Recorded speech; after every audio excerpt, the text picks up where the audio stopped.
Lightning like Steve McQueen. I'm in the fast lane when the light turns green. And I built tough, I ain't nothing but grit. Cause I made rugged blood, sweat, and spit. Yeah, like a horse I fly. Better push yourself in for a bumpy ride. I like to play hard, but I work harder. And I weather the storm cause I'm built stronger. What is up, ladies and gentlemen? We are back. We are live. It is the Freight Coach Morning Show, the top morning show in transportation, coming to you guys every single weekday, 8:30 a.m. Pacific, 10:30 Central, to break down some industry headlines and, most importantly, provide some actual insight into what you can do with all of this information. If this is your first time tuning in, welcome. This is the real side of freight, ladies and gentlemen. Whether it's this show or my twice-a-week long-form podcast interview, we only feature transportation professionals. At the end of the day, you guys, we are here to talk about what you can apply, utilize, and see a meaningful difference in your business, in your life, by people who've done the job that you are trying to do and who have accomplished the things that you are trying to accomplish. There's no wannabe thought leaders on my stuff or anything like that, you guys. I mean, and frankly, it's one of the many reasons why I proudly fly this American flag behind me every single day is A, we're the greatest nation on earth, but B, I'm living my American dream, and I want to help each and every one of you guys live your American dream as well. Today, we're going to have a solo show. I'll have some guests later on this week. But before we get into anything today, you guys, I got to give a shout out to my friends over at VHub, vhubapp.com. Whether you're a broker, carrier, or a shipper, we all need access to trailers at some point in time. And the best part about it, you get paid to move this. That's right, ladies and gentlemen. You get paid to move these trailers on top of the revenue that you can get by loading them out. So with what they're working on right now, they got West Valley City, Utah, drive-in, needing to go up to Calgary, Alberta, $1,550 US to move that. They also have 200 drive-ins. That's right, 200 drive-ins in Stoughton, Wisconsin, needing to get over to Milton, Ontario. So if you're a smaller fleet, for example, and you're trying to get set up on a with a large enterprise shipper and you're not able to because of like drop trailer capacity, you can do this. Get in there, create a drop trailer pool at your shipper, and help get in the door some of these enterprise level accounts. And you get 600 to move that. And then finally, Milton, Ontario to Moncton, New Brunswick. It's a drive-in. You get 400 Canadian to move that. So hit them up, you guys, vhubapp.com. My friends Xavier Campos and Stacy Steen, they will be in the audience. Just do me a favor. Let them know that the Freight Coach sent you. Forrest Williams, what's up, brother? Let's fucking go. You are correct. Courtney Hargraves, good morning to you as well. She's coming in from Georgia. I love it. Stephen Title, Papa Freight. Good morning, everyone. Time for the real news. Cody Miller. Dude, he's got a brand. Look at that strapping man. He's got a brand new profile pic out there. He says, good fucking morning and happy President's Day, freight enthusiasts. Tracy O. St. Clair, happy Monday. Parker Cheney, happy Monday to you as well. And there he is, Xavier Campos, you guys. Hit him up. He says, let's make it happen. The hashtag the Freight Coach. All right, you guys. And then let me see. We got JVR Freight LLC. Says Money Mondays. Let's go. This is Rebecca from JVR Freight out of Miami.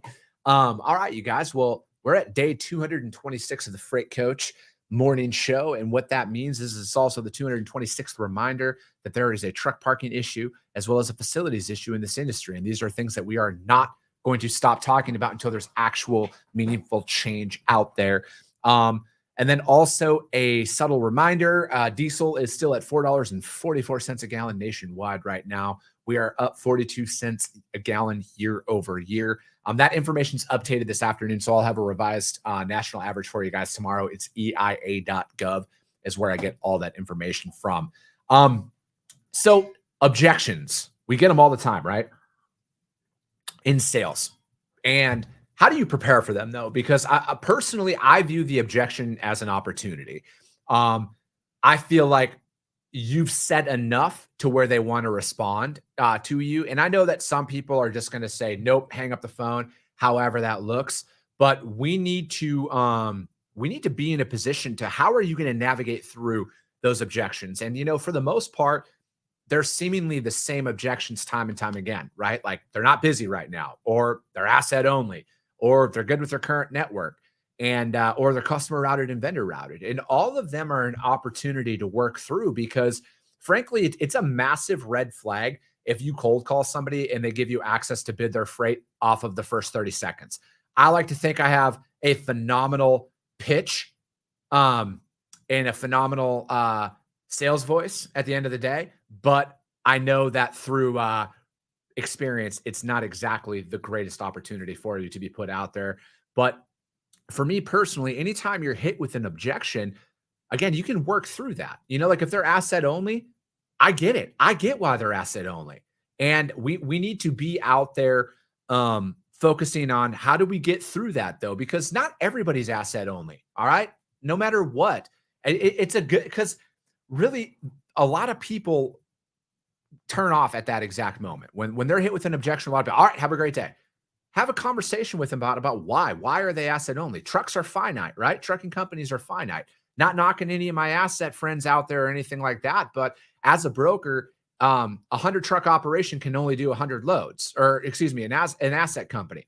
As a broker, I can do a heck of a lot more than that based off of strategic relationships. So it's talking about that, you guys. Like, you can't go in there and then just like, hey, I can do your freight, I can do everything. Again, this is where you got to be hyper focused in on your niche area, target markets and stuff like that, and build up from there.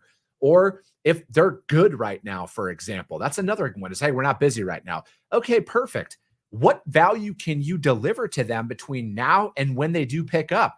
How can you do that? Because again, they know you could find trucks. So why are we reaching out to them and telling them like, hey, I can get you trucks. I can get you trucks. Of course you can get them trucks. Like, fuck you better. That's table stakes, right? Like that's very entry level. So for me personally, it's what value can you deliver to them? Can you bring them market reports? Can you bring them market conditions, trends, anything like that that can help them in their business? Again, what value can you add? You got to look at it like that. Or frankly, another one, if they're customer routed and vendor routed, they literally might be customer routed and vendor routed. But again, are there multiple facilities? If there are, who handles their transfer loads? Because I don't think their customers or vendors are willingly paying for them to transfer product between Miami and Atlanta of that internal facility. So again, it's like what information you can provide. But at the end of the day, you guys, not everybody you talk to is going to be a customer of yours.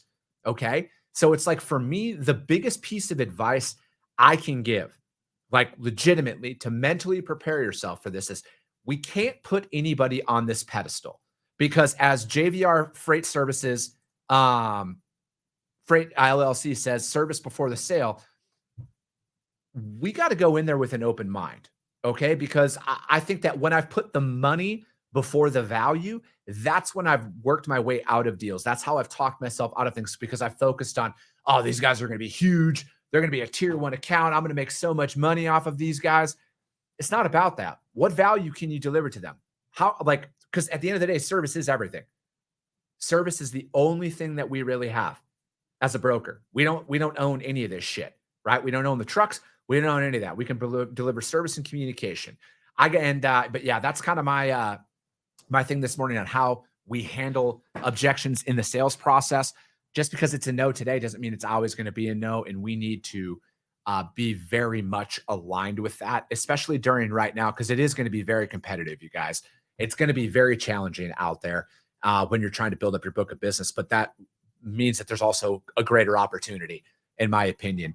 So yeah, you guys, that's kind of it on that little topic. Let me see here. We got Despy over on YouTube. He says, yo, he or she, yo, Freight Coach, I enjoy your show dearly. I appreciate that. Yeah, you guys, we also stream over on Twitter and YouTube as well as LinkedIn. And then, yeah, objections are only complaints until further validated.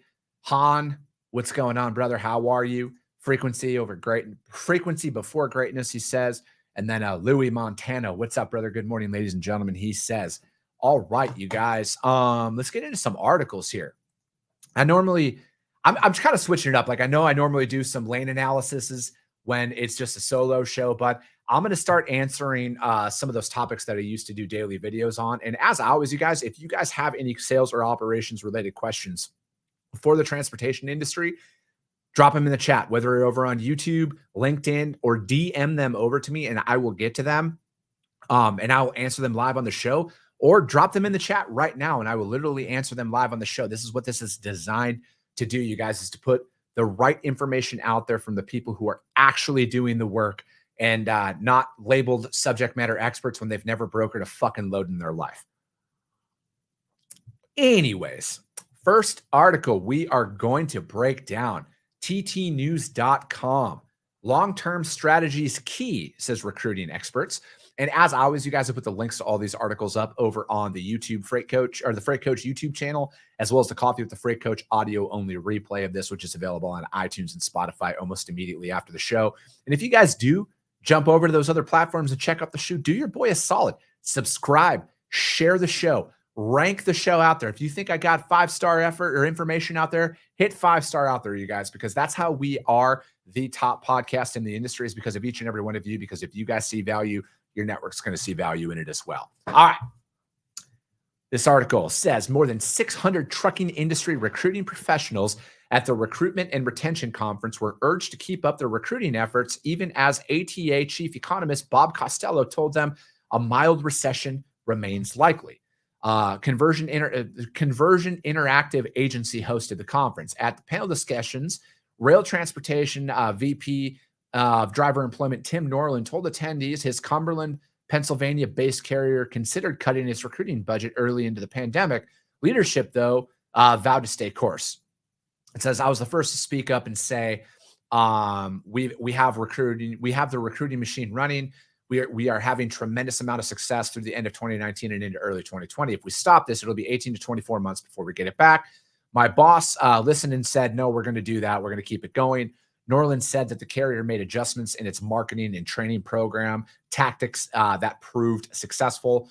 When the boom happened and everyone was scrambling to add trucks, we were ahead of the curve and we were adding trucks. He said we grew quite a bit. We grew quite substantially last year. We're not a huge carrier. We were 1,800 trucks and now we're 2,100 trucks. So we grew by more than 10% because we did not slow down in recruiting. And then it also was pointed out that some carriers dramatically slashed recruiting budgets in early 2020, in some cases by nearly 95%. And then when freight demand rebounded, those companies ended up losing drivers and eventually ended up spending more long-term than they had spent at consistent levels. You shouldn't be cutting back, Conversion Interactive Agency VP Steve Scheiderman said. You heard Bob Costello say for freight, things are going to pick back up and you're going to have to ramp back up. And then let me see, Costello painted a generally upbeat picture of the economy. And he said that the latest data shows that the economy continued to show resilience, pointing to employers creating 500,000 jobs out there and rate falling to 53.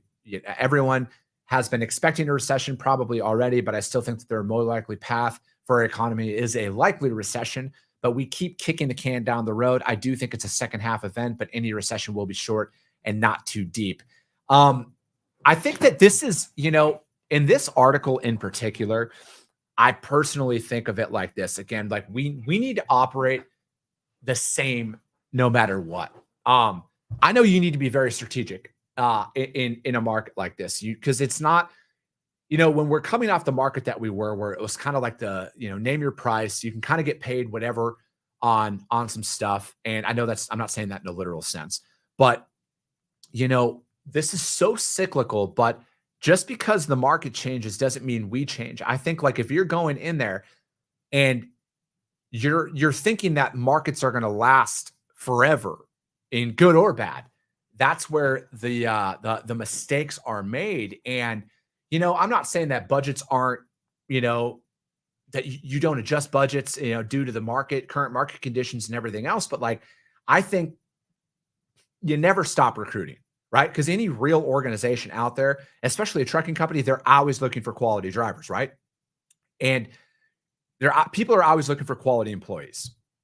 At least most real companies that aren't, funded through venture capitalists and they got a runway and everything else and yada, yada, yada. That's kind of irrelevant to the topic, but it's kind of the same where if you're playing long-term, right? Like you got a family-owned company that's been around for 80 years, you're going to be around for the next 80 years. You're not interested on selling or anything like that. Or you're an individual like me who's building the largest freight brokerage in North American history. That's what I'm doing. This isn't a legacy. This isn't a lifestyle business for me. This is a legacy business. This is to fundamentally change this industry for the better.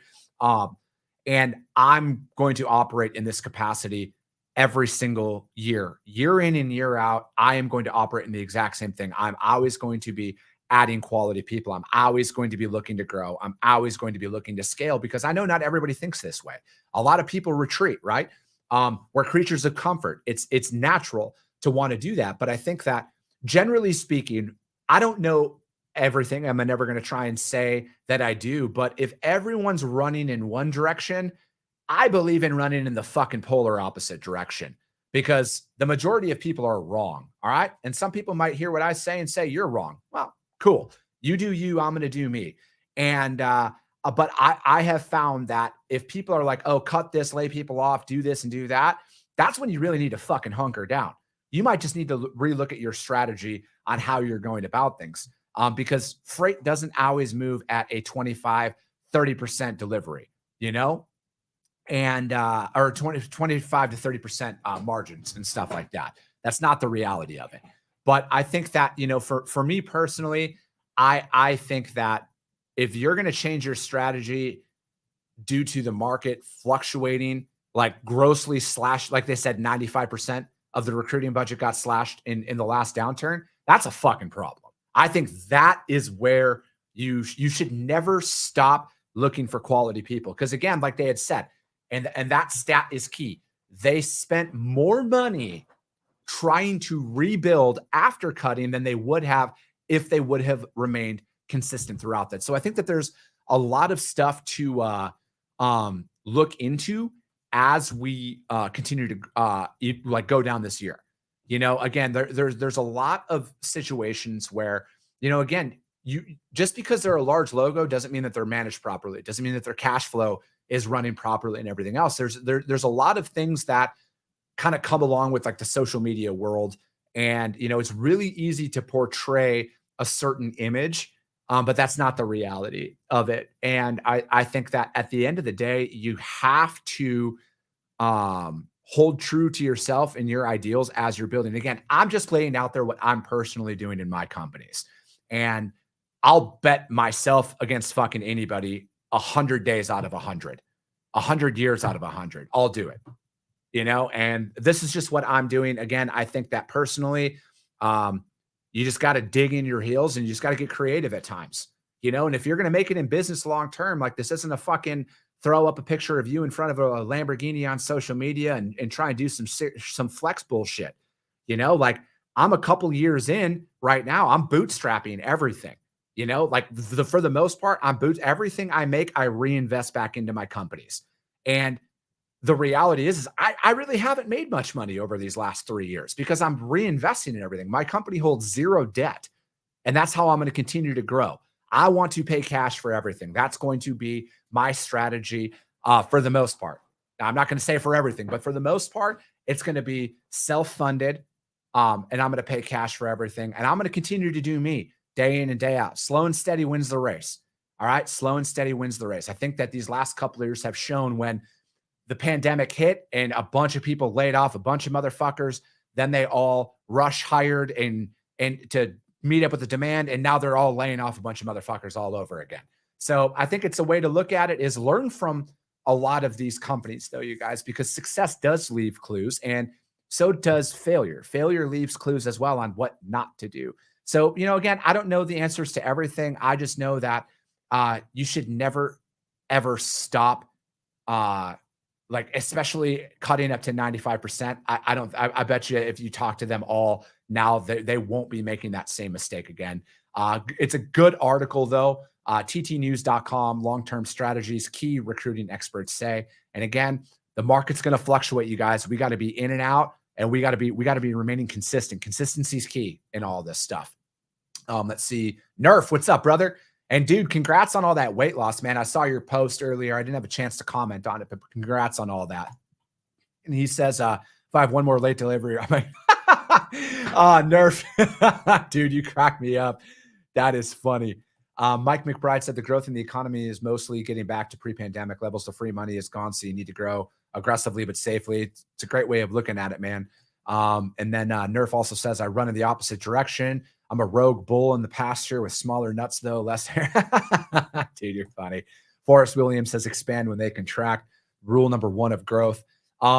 Trucking out the mud over, I fucking love that name. Over on YouTube says, Freight Coach, what would you say is the best way to run the Texas Triangle?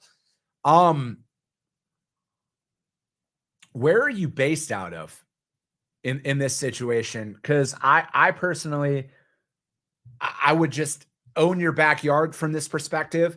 I'll just throw a city out there that's involved. So the Texas Triangle, for those of you who are newer to the industry or maybe have never heard of it before, is Dallas, down to San Antonio, over to Houston, and back up to Dallas. That's the Texas Triangle.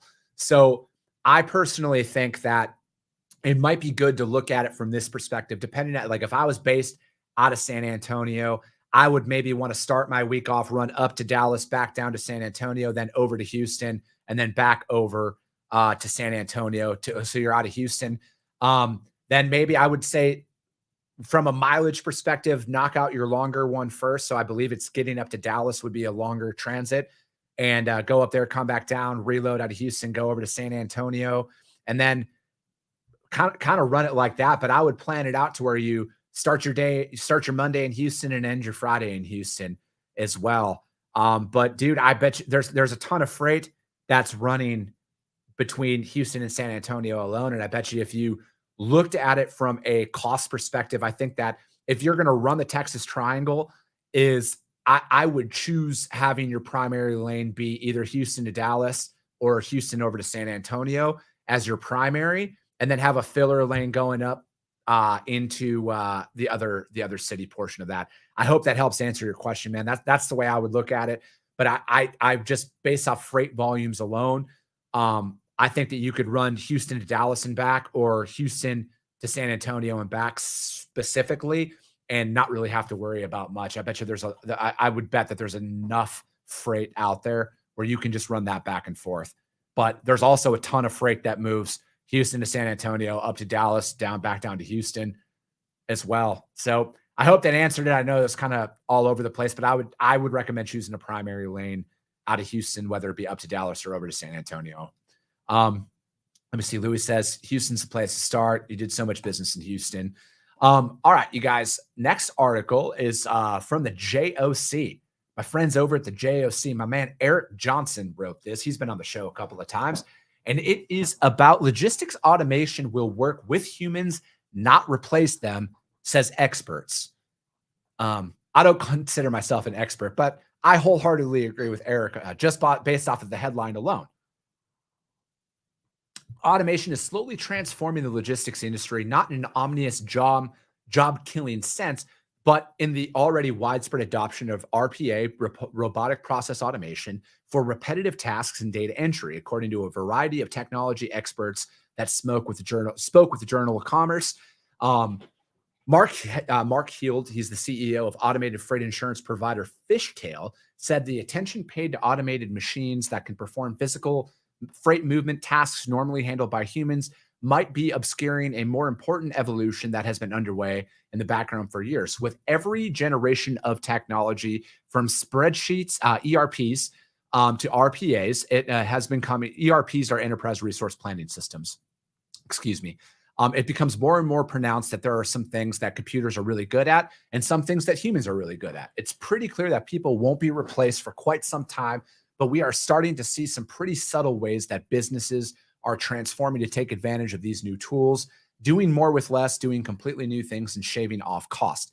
Logistics software providers and investors harbor dreams of autonomous environments in which global supply chains composed of connected systems regulate themselves.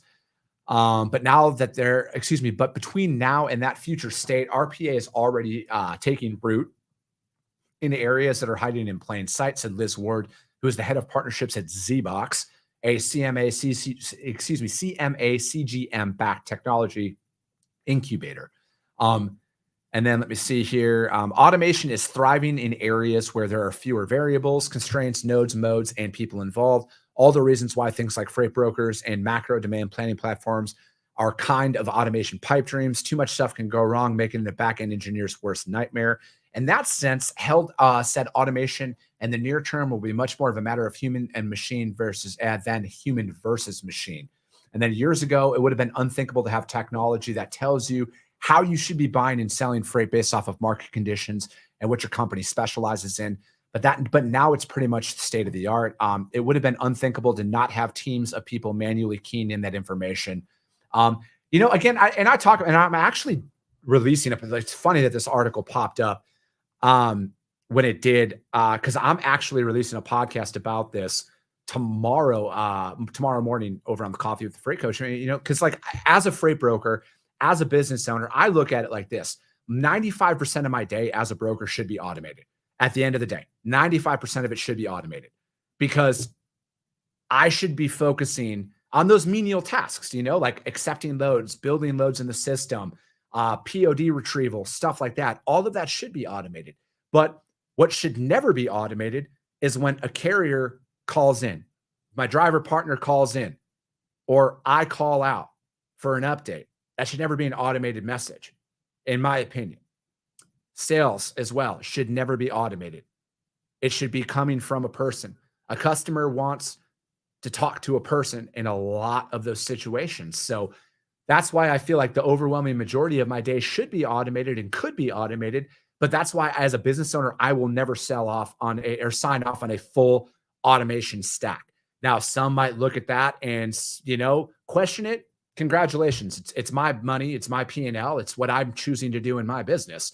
I'm in it to create jobs for the communities that my company will be in. I don't want to automate my way out of hiring people. And again, like I'm here to change the industry for the better. And I feel like building up individuals in roles to do things the right way, you can make a fucking killer force for the greater good out there by leveraging technology while training people on the fundamental basics of customer service, customer retention, and that factors in to carriers as well. Carriers are our customers as well. Carrier retention and all of that is something that I feel like you should never automate, and I never will from that perspective. But the overwhelming majority of what I do should be automated, and I will never stand against that. Is I think that shippers' crucial next step is automating the journeys, linking enterprise systems into external visibilities and everything. And yeah, I think that that's one thing that shippers are going to do. And I think that that's why there's some companies that are out there right now that have some quality products that are being brought to the market to help that interconnectiveness of it. Like, again, this is why, and I'll say this as you are, and we kind of touched on this last week when Cam Robertson with 3PL Systems was on my show, is when you're talking to these companies that are going to be technology providers for your organization, talk to them about their open APIs. Are they integrated with, what companies are they integrated with? Which companies are on their roadmap? How does this fit in? Because having a bolt-on product or one that is already integrated in with multiple providers is going to make you more and more efficient in your job. And that's one thing to really look into. Because again, I mean, obviously automation is going to be a very key point in how our business is done. And it's going to make a lot of people's jobs a lot easier at the end of the day. It's going to remove a lot of those menial tasks that a lot of us find ourselves in day in and day out. So I think automation can be leveraged for the overall greater good of the industry. And that's what I'm looking forward to doing inside of my own company. But that article was written by my friend Eric Johnson over at the JOC. Logistics automation will work with humans, not replace them. And yeah, we only got to 2 articles today, but it happens sometimes because we're running short on time. And just like all of you, I got work to do today.